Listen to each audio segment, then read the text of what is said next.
también el recorrido de la tráquea, que está intercalado también en el recorrido de los nódulos linfáticos cervicales profundos, y eso es un conducto que también está formando parte del espacio visceral del cuello, ¿sí? No es muy fácil de encontrar porque generalmente la linfa no tiene color, entonces es un conducto que en muchos casos no lo pasamos por encima y ni nos damos cuenta, pero un conducto que acompaña también, tiene que ver con el drenaje de linfa, ¿sí? Por eso está bien marcadito ahí, lo encontramos básicamente de casualidad.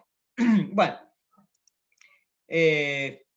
vamos a ver otra imagen, ahí están viendo el conducto linfático, ¿no es cierto? Que lo estoy sosteniendo con una pinza para que se vea, ¿ven? Un calibre considerable, pero quedó rellenito con linfa y por eso se puede ver bien. Esa es la que más miedo me da, esa es la carótida, ¿sí? Un vaso sanguíneo considerable, fíjense el tamaño que tiene, más allá que acá la yugular no tiene sangre, pero fíjense que no hay tampoco una diferencia muy notable. Las yugulares sí son más grandes, pero la carótida de un caballo, una vaca, inclusive en un perro, es una arteria de considerable tamaño. Y fíjense que está cerquita, más allá que ahí la estoy trayendo de la profundidad del espacio visceral, está relativamente cerca de la yugular. Entonces esa hay que tener en cuenta, que podemos llegar a punzarla accidentalmente cuando estamos haciendo la punción venosa. Por eso hay que primero corroborar bien que estemos dentro de la vena, y una vez que estemos bien seguros que estamos en la vena, ahí sí administrar algún medicamento. Si es para sacar sangre no pasa nada, si punzamos una arteria y sacamos sangre, una muestra de sangre, bueno, no pasa nada, lo sumo se hace un hematoma ahí porque puede salir un poco de sangre que queda como infiltrando el tejido, pero no vamos a generar más que eso. Bueno, ahí está otro componente interesante, inclusive hay dos componentes interesantes, el tronco brachiocefálico, el tronco vago simpático y también el nervio laringio recurrente. Acá la vaina carotidia está completamente, digamos, desarmada, ¿no? Hay que romper todo ese tejido fibroso para poder ver en detalle cada partecita, pero fíjense que ahí está el tronco vago simpático, la arteria carótida común, y ahí abajo acompañando el nervio laringio recurrente izquierdo, que este es uno de los que más le van a tener que prestar atención y van a estudiar más adelante en patología y demás, en la patología de los caballos principalmente, porque es un nervio involucrado en una afección que es la hemiplegia laringea que se llama, y está muy estudiada y se sabe cada vez más de toda esta afección neurológica que le provoca, digamos, alteraciones en el control muscular de lo que es los músculos propios de la laringe en el caballo, el famoso caballo roncador. Bueno, tiene que ver con este nervio y hay todo un estudio, bueno, ya de hace muchos años, pero cada vez se conoce más de toda la cuestión más molecular, si se quiere, toda esta y genética, y la herencia, y la heredabilidad, y un montón de cuestiones vinculadas a esta patología que padecen los caballos y que también se ha demostrado que lo tienen los perros con menor frecuencia, pero también lo tienen. Bueno, es el nervio laringio recurrente, ¿sí? Laringio recurrente también, ven pegadito a la carótida, también cercano a la yugular, son todas estructuras que están haciendo este recorrido cervical y están todos uno al lado de la otra. Bueno, el esófago. ¿Ven? Un poquito más en la profundidad, el esófago, cuando uno lo ve, más en este tipo de preparados, donde los músculos ya dejan de tener el color habitual, ¿no? El color en un cadáver o en un animal fresco o en una cirugía, el color de los músculos es bien rojo. Bueno, el esófago no es tan rojo, ¿no? Y acá todo tiene el mismo color. Bueno, eso es por efecto de los líquidos conservantes. Ahí tenemos el esófago, ven, está como colapsado, no tiene nada en el interior, está un poquito más en la profundidad, y el esófago también tiene un recorrido particular, sobre todo en los grandes animales, también podemos incluir ahí los pequeños rumiantes. El tercio inicial del esófago, a nivel del cuello, ¿no?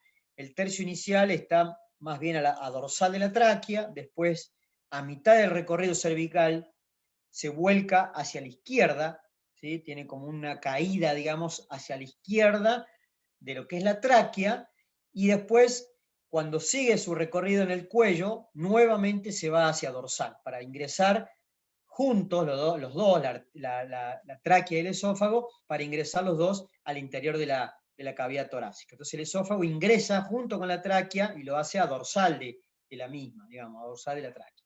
Bueno, acá estamos viendo entonces el esófago colapsado directamente y de nuevo repetido todas las estructuras que habíamos mencionado acá. Acá no aparece ningún timo, nada, porque el caballo no tiene timo cervical, ¿sí? No hay timo cervical, sí tiene su tiroides, tiene sus particularidades, tampoco tiene yugular interna, como suele aparecer en el perro, en el gato o en los rumiantes, pero no hay timo cervical, así que no se esmeren en buscarlo, por más que sea un potrillo, porque no lo van a encontrar en el cuello. Sí, si van adentro del tórax, tienen que sacar una muestra de timo para algún diagnóstico de alguna patología, que a veces se solicita para mandar al laboratorio, vayan directamente adentro del tórax, adelante del corazón, a craneal del corazón, pero no lo busquen acá en el cuello porque van a estar todo el día buscándolo y no lo van a encontrar porque no tiene esa parte. Bueno, el esófago tiene ese recorrido, ahí está la tiroides, ¿ven? Uno de los lóbulos, el lóbulo del lado izquierdo, ven bien pegadito a nivel de los primeros anillos de la tráquea y se ve ahí un pequeño puente de tejido glandular, que es el istmo de la tiroides, que pasa, ¿no es cierto?, de un lado al otro. Bueno, esa tiroides en algunos caballos se suele palpar, suele estar aumentado de tamaño y una estructura que se puede palpar vinculada a los primeros anillos de la tráquea, ¿sí? Independientemente de que sea puede estar aumentada de tamaño por una cuestión patológica, puede llegar a palparse en condiciones normales también. Bueno, esa es la glándula tiroides y se ve también los vasos tiroideos, eso que está justamente pasando por ahí son arterias y venas tiroideas que van hacia la región de la tiroides, son ramas, esas arterias tiroideas, son ramas de la carótida común, que le dan la nutrición a la glándula tiroides. Bueno, y esto no sé si va a funcionar, pero es la del sondaje, para que vean el recorrido del esófago. Es una filmación que hice el año pasado, también en pandemia. Esta manguera me la rompieron hace muy poquito, me la cortaron no sé para qué, así que tuve que fabricar otra. Ven, es una manguera comprada en cualquier lugar donde vendan mangueras de silicona, en este caso no es silicona, es de plástico.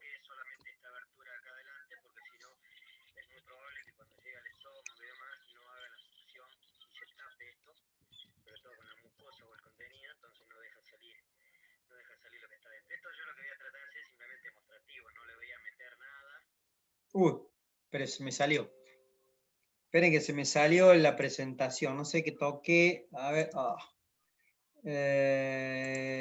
bueno, era más que todo, era para mostrar el recorrido cervical del esófago y cómo se hace, una maniobra relativamente simple, bueno, ahí arrancó de nuevo, le saqué el volumen, una maniobra relativamente simple, sabiendo dónde tenemos que ingresar, eso es lo fundamental, eso es lo más básico, saber dónde ingresar, ¿sí? Dónde meterse en la cavidad nasal, en el meato ventral, que vaya bien pegadito al piso de la cavidad nasal, en contra del tabique, digamos, para poder meterse en el meato adecuado, que es el meato nasal ventral, y de esa manera la manguera va progresando por ese meato hasta que finalmente sale por las coanas y va a ingresar a la faringe. Entonces justamente ahí, cuando ustedes empiezan a avanzar y tocan la pared de la faringe, el animal empieza a tragar, quiere tragar porque hay algo que le está tocando ahí, entonces en ese momento uno tiene que tratar de empujar un poquito más la sonda, la manguera, y con el objetivo de ingresar dentro del esófago. En muchos casos hay varios intentos fallidos porque se nos mete la manguera directamente en la laringe y en la tráquea. Bueno, ahí está el animal, era un animal relativamente manso, ¿ven? Ahí estoy marcando, ahí está el límite entre piel y mucosa, con el dedo estoy metido bien en el piso de la cavidad nasal, a pesar de que el animal es manso, se mueven, les molesta que ustedes están ahí toqueteando, entonces a veces hay que sujetarlo entre varios, a veces hay que ponerle también una mordaza para tratar de, digamos, de que se calme el animal, digamos, que quede más contenido, porque si no se mueve para todos lados y pueden llegar ustedes con la manguera a lesionar los cornetes. A pesar de que lo hagamos bien la maniobra, a veces el animal se mueve y nos metemos en un lugar equivocado. Bueno, ahí estoy metiendo el dedo en el divertículo nasal, ¿ven?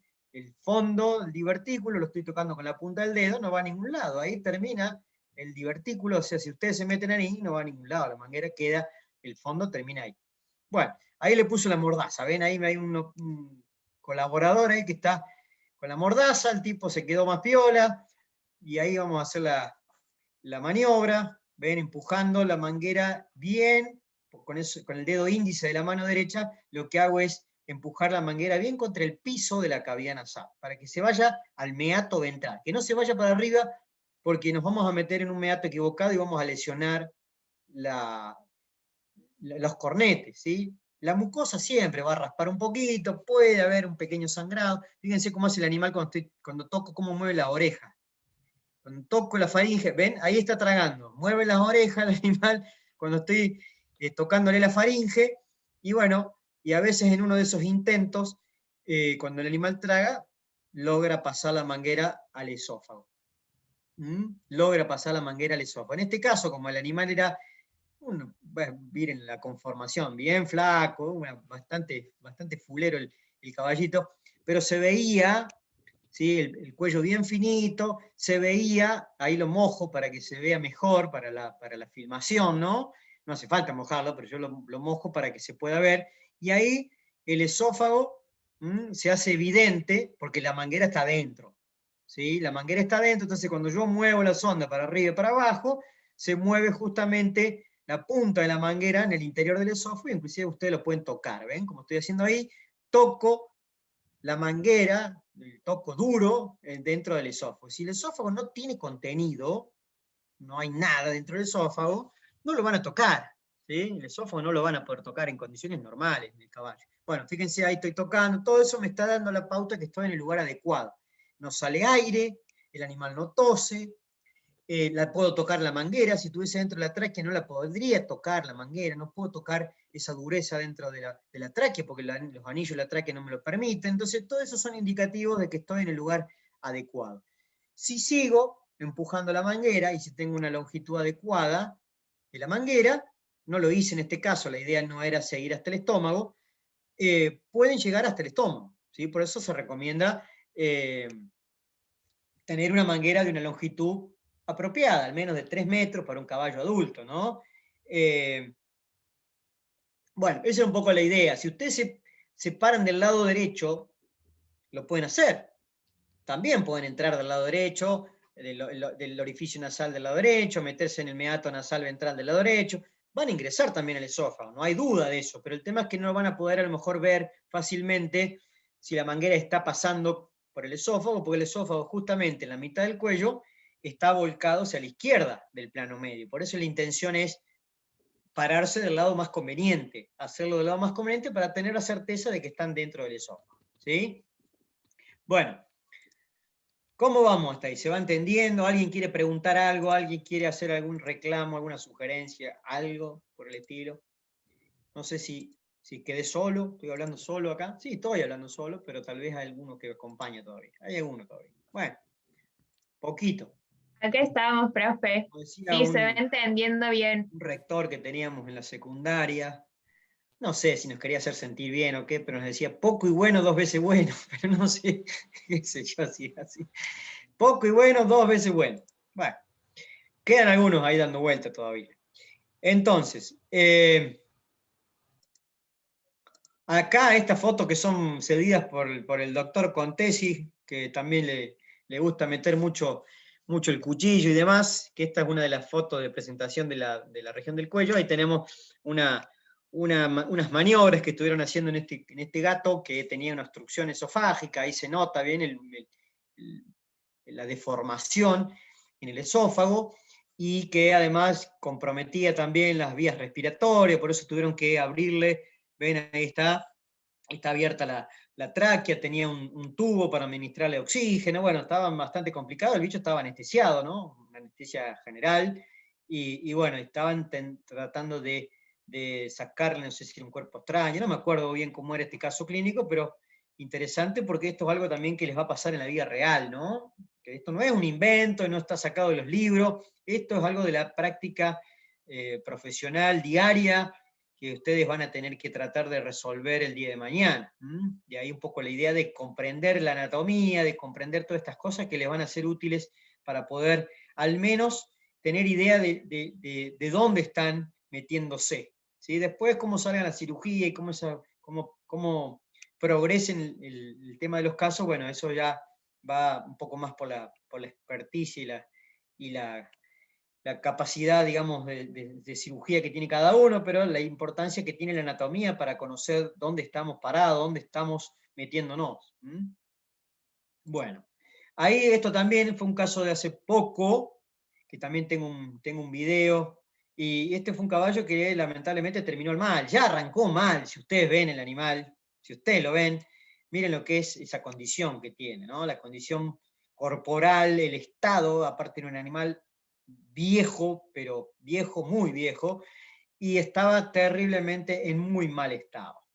Y bueno, cuando lo recibimos, el animal estaba con neumonía, tenía permanentemente, largaba contenido por la boca, era saliva mezclada con espuma, tenía afecciones cardíacas, bueno, un estado nutricional pésimo, deshidratado, bueno, no tenía una a favor, pobre bicho, y cuando le empezaron a dar avena para un poco levantarle el peso, el animal hizo una obstrucción esofágica, ¿sí? Problemas de dientes también, desgastados los dientes, el animal mastica mal, tragan por ahí forraje o granos que no están bien triturados y se le hizo una obstrucción en el esófago. Bueno, esa obstrucción no la pudimos resolver rápidamente, más la complicación de neumonía que tenía, más todas las otras problemas que tenía, el animal se muere, ¿sí? Y lo que hacemos, porque le habíamos hecho una ecografía y tenía, además de ver la deformación, ven todo eso que está ahí, era todo el esófago lleno de contenido, todo. Desde el comienzo del esófago tenía todo el recorrido cervical, todo lleno de contenido, y bueno, adentro del tórax no había mucha cantidad, pero sí tenía algo de contenido amontonado. Bueno, una vez que el animal muere, que era palpable, esto se podía ver, ni siquiera hacía falta tocarlo, se veía. Una vez que el animal muere, le hacemos una necropsia, como están viendo ahí, y bueno, nos encontramos con lo que ya anticipadamente habíamos visto, inclusive en la ecografía. Le hicimos una ecografía como para también descartar que sea otra cosa, pero era muy evidente que tenía contenido acumulado que no podíamos sacarlo de ninguna manera. Lo habíamos empujado un montón de veces con la sonda, no había forma, no lo podíamos liberar de ahí adentro, estaba terriblemente atrancado todo ese contenido. Bueno, entonces hicimos la necropsia y ahí aparece todo el esófago con contenido terriblemente amontonado de granos de avena, y tenía otra parte de forraje más adentro y demás. Y bueno, y eso fue parte también de estos casos que por ahí les tocan y que en algunas circunstancias terminan mal, ¿no? Terminan mal como en este caso. Fíjense lo que era eso. Miren lo que es eso, el esófago, como si fuese un chorizo directamente, todo contenido, todo contenido, todo contenido, todo contenido. ¿Ven? Color rosado, ¿sí? Un poquito más claro. Esto estaba medio congestivo porque la misma presión del alimento y demás había generado una cierta congestión del órgano. Y ahí se ven los músculos, la tráquea por debajo, todo eso es tráquea, lo que está ahí por debajo, que se ve claramente, y todo esto es esófago, todo lleno de contenido, como si fuese un chorizo. En realidad era el contenido que estaba metido ahí adentro, deshidratado. Abrimos el esófago y ahí nos encontramos con todo esto. Gran cantidad de avena, granos de avena, había pasto, y bueno, y eso no podía progresar, no salía ni para un lado ni para el otro, ¿sí? No iba ni para aquel lado ni para el otro lado. Estaba ahí, y eso es una de las causas que también predisponen a la neumonía. Cuando el animal no puede tragar, el contenido se le empieza a acumular también en la faringe, de la faringe pasa a la tráquea, mediada por la laringe, y eso puede llegar partículas de alimento a los pulmones, y eso complica la situación. Bueno, fíjense, ahí estoy agarrando con la pinza, estoy agarrando con la pinza la arteria carótida, y esa es la carótida común, y ahí se ven también algunos otros elementos, como el tronco vago simpático, el nervio laringio recurrente, bueno, todo lo mismo que vimos recién, nada más que más fresco, ¿no? Y eso que se ve brillante ahí abajo es la fascia cervical, la fascia cervical profunda, que es la que de alguna manera va a formar la vaina carotidia y la que internamente después en el tórax se transforma en fascia endotorácica, ¿sí? Endotorácica. Ahí están los músculos, el externo tiroideo, los anillos de la tráquea, ¿no es cierto? Estos son los cartílagos que se ven cómo están conectados uno al otro por tejido elástico, que permite darle flexibilidad a todo este conducto de tipo cartilaginoso. Bueno, es para que lo vean un poquito más in vivo de lo que sería. Ahí está la imagen que quería mostrarle antes. Bueno, apareció finalmente el músculo, el homoioideo. ¿Ven? Esto es un corte realizado a nivel de más o menos la cervical 6, bueno, casi al último, pero este músculo, que ahí lo vemos, ahí está, ese músculo que viene desde la región de la espalda, del hombro, hacia la cabeza, pasa justamente entre la vena yugular externa y la vaina carotidia. Por eso es que justamente en el tercio medio o en la unión del tercio medio con el tercio craneal es el lugar más apropiado para hacer las inyecciones endovenosas porque justamente tenemos un piso muscular. Si nos pasamos de largo, podemos llegar a meternos dentro del músculo y no dentro de la arteria. ¿Sí? Tenemos como alguna ventaja, por eso es que se recomienda ese lugar, ¿no es cierto? El tercio medio sería esta parte para hacer las inyecciones endovenosas. ¿Sí? Hay gente que lo hace más cerca de la cabeza, hay gente que lo hace más cerca del tórax. Bueno, fíjense ahí en la entrada del tórax, lo cerquita que están, prácticamente están tocándose, y por eso es que en este lugar es uno de los lugares más riesgosos, acá justamente, en uno de los lugares más riesgosos para hacer una administración endovenosa en un caballo, porque la arteria y la vena yugular externa, la arteria carótida común, la yugular externa, están realmente muy cerquita. Es más, en algunos lugares uno puede ver cómo la vena, ¿sí? al tener contacto estrecho con la arteria, es empujada por el pulso en la arteria. La arteria tiene pulso y empuja la vena hacia afuera. Si ustedes se fijan, van a ver cómo se mueve justamente en ese lugar. Bueno, en ese lugar inclusive también se puede llegar a tomar el pulso arterial en la carótida común. Bueno, es un lugar que está muy cerca de la superficie cutánea, podríamos decir, y además están muy cerca los dos vasos sanguíneos. Por eso no es el lugar más apropiado para hacer inyecciones endovenosas en el caballo. ¿Sí? Bien. Esperen que acá tengo... ¿Qué pasó? Ok. Bueno. Todo esto entonces tiene que ver con las relaciones topográficas, relaciones entre estructuras anatómicas, y conocerlo es de gran ayuda para no cometer, para que traten de no cometer los errores que cometí yo cuando a veces hago las cosas mal. Entonces la idea es que ustedes se equivoquen lo menos posible. Bueno, y esto que está sacado de ese artículo que les decía, que es uno de los últimos artículos, por lo menos creo que del año pasado, del 2020, que hacen una revisión muy exhaustiva de lo que es esa patología que se llama hemiplegia laringea. Bueno, y hacen todo un repaso de la anatomía de la laringe, sobre todo de la parte de la neuroanatomía de la nariz, ¿sí? De los músculos y sobre todo de la neuroanatomía, que es la parte que está comprometida en este caso. Principalmente lo que se afecta es la parte nerviosa, ¿no es cierto? Es lo que controla los músculos laringios. Los músculos propios de la laringe, que acá están todo esquematizado, ¿no? Pero la idea es que se vea, por ejemplo, cómo tenemos el nervio laringio recurrente, ¿no es cierto? El nervio laringio recurrente que está acá, bueno, lo voy a marcar con azul, lo voy a tapar un poco, el laringio recurrente izquierdo, el laringio recurrente derecho. Generalmente el que está involucrado en este problema es el laringio recurrente izquierdo. La mayoría, el 80% de esta enfermedad ocurre, por eso se llama hemiplegia laringea, porque no afecta a toda la musculatura, solamente a la mitad izquierda.